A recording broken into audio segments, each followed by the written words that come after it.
The purpose of this presentation is to inform interested or considering families about adoption and its processes along with some of its effects.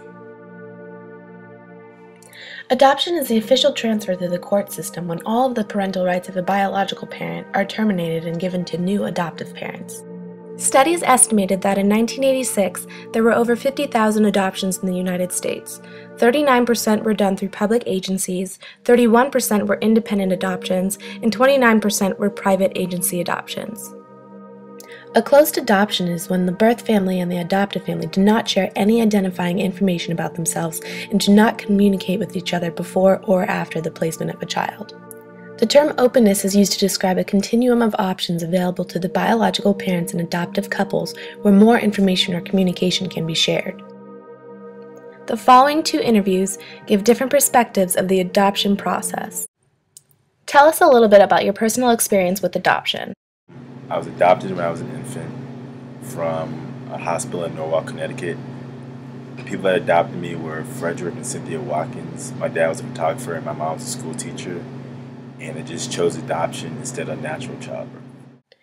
This study done in 1990 shows us that adoptions in each state of the U.S. ranged anywhere from 2,000 to 12,000. The states with higher population had more adoptions. Please tell us a little bit about your personal relationships with your adoptive parents. Since they're really the only guardians I've ever known, I have a very good relationship with them. I've never really had any problems with them being my parents and my guardian. I never really had any animosity or hatred towards them because I was adopted. So I look at them as my actual parents, biologically. Most children who are adopted develop a strong sense of identity and report feeling emotionally attached to their adoptive parents. How did you find out about being adopted, and how did that affect you then and now? Somehow, my dad incorporated the conversation to adoption, and him and my mom asked if I knew what adoption was. And I really didn't know what it was, but I had I guess a kind of good guess for my age. So they explained to me what adoption was, and then they explained to me that I was adopted. And I really didn't care. It really didn't affect me. I thought it was pretty cool. I thought it was pretty unique. So I went to school the next day and bragged all about it. In our text, it explains that adolescents will have to define their identities. Children who are adopted may struggle with this, so it's important to try to learn as much as possible about their history. Would you consider adoption or encourage others to adopt? Why or why not? I would definitely consider adoption. Even if I did have another biological child, I would definitely still consider adoption for maybe even my first, second, or third child. And I would encourage others that are able to adopt or that are financially stable enough to adopt a child because, like I said, it helps give somebody that wasn't given a fair chance an opportunity to succeed in life. So go Angelina Jolie. Along with positive feelings about their own adoption, these adolescents had positive feelings about adoption in general. For instance, many adolescents indicated that they would adopt a child later in life if the opportunity arose. Do you have any advice you would give families either considering adoption or who have already adopted a child? Just make sure it is what you want, because personally I think it would be terrible to adopt a child and then end up giving them back to a foster home or the child protective services where you got them from, because I just think, they've already been through the stress and the hassle of being adopted, so the emotional wear and tear would just be too much. Actually adopt a kid and then give them back because you weren't able to handle them, or it's just whatever event happened. Give us a brief background on your adoption experience. We're the proud adoptive parents of two children, a daughter and a son. And we came to this adoption through the Barker Foundation, which is a private agency in Washington, D.C. We adopted both children when they were about 3 months old. And it was an international adoption. Actually, we had gone to an information meeting for the Barker Foundation thinking it would be a domestic adoption. And then as they started talking, we realized that they were talking about an orphan home in Bogota, Colombia. And I'd never been to South America before. It looked like a good idea. I know, and I'm sitting there thinking to myself, I rarely leave the East Coast. And I looked at John and said, Bogota, Colombia. He went, wow, I've never been there. And I thought, well, I guess we're going there. Did you adopt through an agency or independently, and why did you choose that option? We went through an agency because that looked like it was the best choice to get a healthy baby. And we had investigated going through legal on-site attorney here.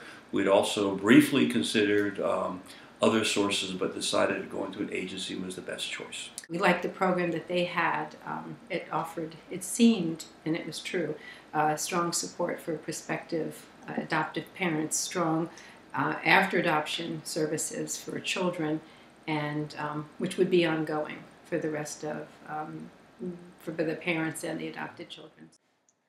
What did your agency do to help you prepare for your adoptions? I think that one of the things that our agency did for us is they wholly encouraged us to attend meetings and workshops and read books and join groups and hear guest speakers.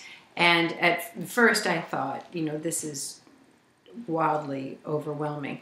However, I feel that level of preparation was good in the long run because it gave us, we had the opportunities to hear from adult adoptees. We had the opportunity to hear from birth mothers. We had the opportunity to hear from adoption professionals, people who've been in the field for 30 years. Studies show that although independent adoptions allow for the adoptive and birth parents to be actively involved, public and private agencies are said to provide more preparatory services. Outside of the paperwork you had to complete, what processes did you have to go through in order to adopt? We had to apply to see whether we would be accepted to be considered as a prospective family, and that was just the beginning part. Then we had the social workers come to our house, and they would interview us, and they would ask us all sorts of difficult questions about us growing up, how we were related to our parents, how we anticipated relating as parents to our children. Mm-hmm. They walked around, made sure everything was clean, the house was standing, and there wasn't any living animals moving around. And we answered all those. Then we went and met with them again on their terms, and we had several interviews back and forth, so you really don't know what's going to happen. I think the bottom line is when you're ready to adopt, you sort of want a kid now. Well, that didn't happen. It was a good 2-year process going through it. Mm-hmm. In fact, it's probably much harder to become an adoptive parent than a birth parent. How did you tell your children about being adopted? It was interesting. The Barker Foundation was very clear that you should be telling your child from the very beginning. They should always know that they were adopted. And they said if you think that's going to be difficult for you to do, and you're not going to know what to say, they said just practice when they're babies. So I don't know if you remember when you were in, I would give you a bath, and you were just as little as you could be. I would say, Catherine, we adopted you, you know, and I would go through your whole adoption story while I was giving you a bath. And so I was able to say it 100 times, 200 times. So before you really realized, I think you always knew you were adopted, but you may not have known what it was. So when you finally did ask me about it, I felt very comfortable in telling you all about it. If you're struggling to deal with questions your children may have, the Center for Adoption Support and Education provides tools to help address these issues. Do you feel that having adopted children affects your relationships as parents? Nah, you got in trouble just like a normal kid did. I didn't think so at all, actually. It never was really a factor. If you guys wanted to talk about it, we would talk about it, but it didn't affect the way I looked at it. Yeah, and this is the only reality I knew. So as far as I was concerned, I just was being the mother that I would have been if there was 1 kid here or 10 kids here, and whatever way they would have come to the family. Although studies indicate most Americans believe parents favor their biological children over adoptive children, this usually is not the case. What advice would you give to prospective families that they couldn't research on their own? You have to have a lot of patience. You have to have a lot of faith this thing is all going to go the way you expect it to. You have to be expecting that there are going to be some setbacks, just in the adoption process to begin with. And sometimes it might get a little frustrating. But once you make up your mind to do it, it's a worthwhile activity and the end result is great.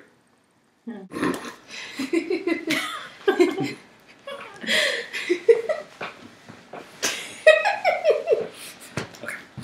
We're going to be serious now. If nobody laughs, we'll be serious. I'm going to sit up nice and tall. You're taller than me. I think you slumped. All right. I'm gonna put this in the credits. We're gonna see you guys. It would be goofing like off. that. It would be like that Woody Allen I movie wanna where they have watch- people talking about we've been married for 65 years. No, no. I want to watch the game. Let's go. Okay. Okay.